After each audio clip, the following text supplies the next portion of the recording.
Bonjour Jacques Toubon. Bonjour. C'est dur de circuler dans Paris ce matin ? C'est-à-dire que, comme vous le savez, à cause du défilé du 14 juillet, beaucoup de périmètres sont bloqués et il se trouve que Radio Classique est dans le périmètre critique. Dans le périmètre sacré. Voilà, tout près des Champs-Élysées. Ancien ministre, bien sûr, organisateur du cinquantenaire des indépendances africaines, on en parlait tout à l'heure dans le journal, avec en point d'orgue le défilé de contingents militaires africains sur les Champs-Élysées justement tout à l'heure.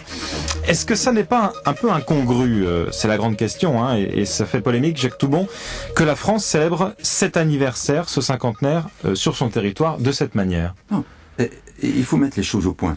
Premièrement, ce sont les 14 pays concernés qui, chacun de leur côté, célèbrent le cinquantenaire de leur indépendance en 1960. Le Sénégal a commencé le 4 avril, chacun le fait comme il l'entend, et par exemple la Côte d'Ivoire a décidé de le faire sans aucune participation de la France, alors que les autres... On peut le comprendre au vu de ce qui s'est passé en Côte d'Ivoire, à Bouaké notamment, et la mort de militaires français. Oui, d'une part, et puis d'autre part, il faut savoir que le président Gbagbo n'organise toujours pas d'élection, et donc nos relations avec lui sont naturellement difficiles à ce titre. Donc, chacun l'organise comme il veut, et nous sommes dans ces commémorations des partenaires, et notamment en tant que secrétaire général, moi je m'occupe d'essayer d'aider tous ceux qui ont besoin éventuellement du soutien de la France, de nos ambassades pour organiser. Ça c'est le premier point. Donc, la commémoration en France, c'est tout simplement parce que c'est une histoire partagée. 14 États-nations sont nés en 1960, c'est historique. Mais aussi, ça a été la fin de l'Empire colonial, c'est-à-dire c'est un moment d'histoire très considérable pour la France. Je vous rappelle que la République a été fondée en grande partie sur l'aventure coloniale. Et puis d'autre part, personne ne le réfute simplement. La deuxième chose, c'est que, en réalité, le cinquantenaire, c'est l'ensemble de l'année. Et c'est un ensemble de manifestations de toute nature économique, universitaire, culturelle, qui veulent inscrire une relation, qui est la relation entre la France et ces pays d'Afrique, qui est une relation spécifique, qui n'est pas banale, dans un mouvement d'avenir. C'est-à-dire faire d'un héritage un capital pour l'avenir.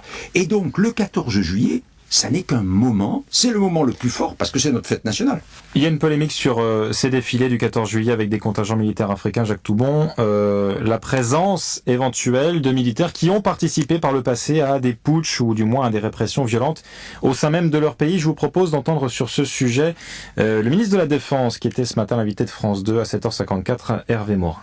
C'est le symbole à la fois du passé commun, de notre histoire commune, extrêmement profonde et riche, mais c'est aussi l'expression du destin commun que nous avons avec les peuples africains et que l'Europe a avec l'Afrique. On n'imagine pas ce que ça peut représenter de défiler sur les Champs-Élysées. Et je vous assure, notre relation de défense avec l'Afrique a été profondément transformée et c'en est le plus beau des symboles. Voilà Hervé Morin sur ce symbole donc dont vous parliez Jacques Toubon à l'instant entre la France et l'Afrique. Deuxième extrait d'Hervé Morin ce matin également sur France 2 sur donc cette polémique et ces soldats africains éventuellement recherchés par la justice qui défileraient sur les Champs-Élysées. Où est la présomption d'innocence ?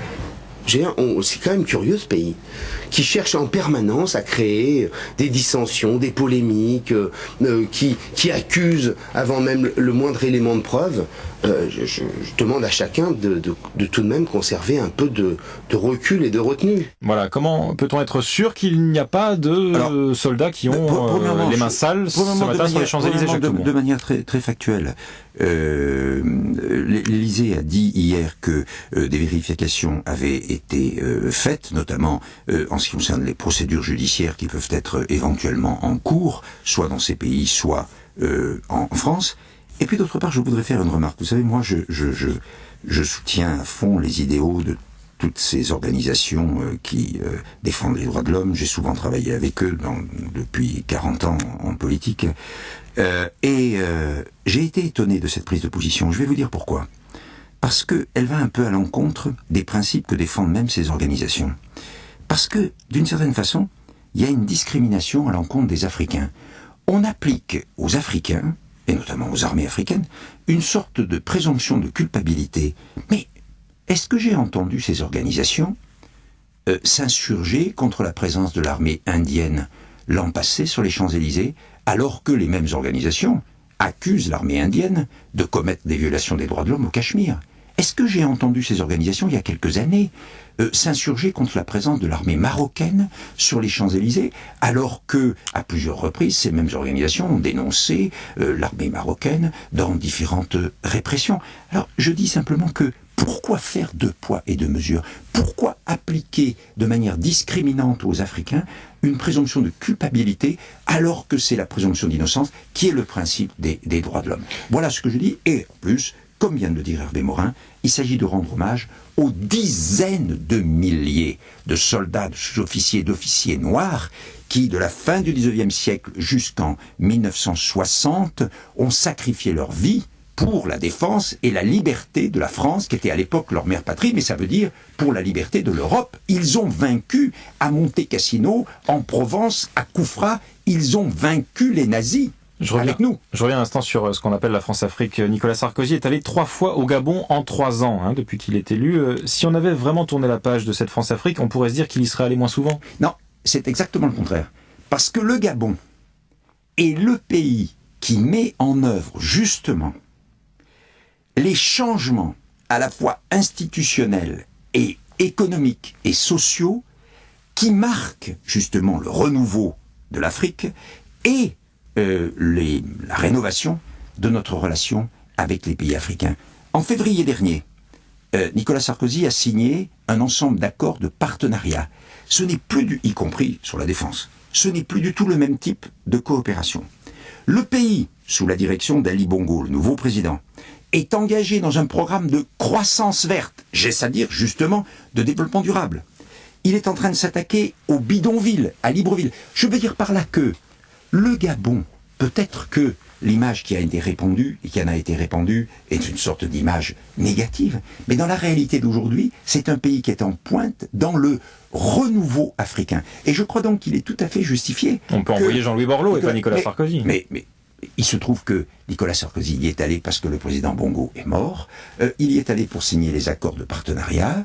Je vous assure, si vous aviez été en février au palais de l'Assemblée nationale du Gabon, écouter les discours et du président Bongo et du président Sarkozy, vous aviez le sentiment d'une nouvelle génération, d'un nouveau discours et d'une nouvelle dynamique. Et le cinquantenaire, c'est ça.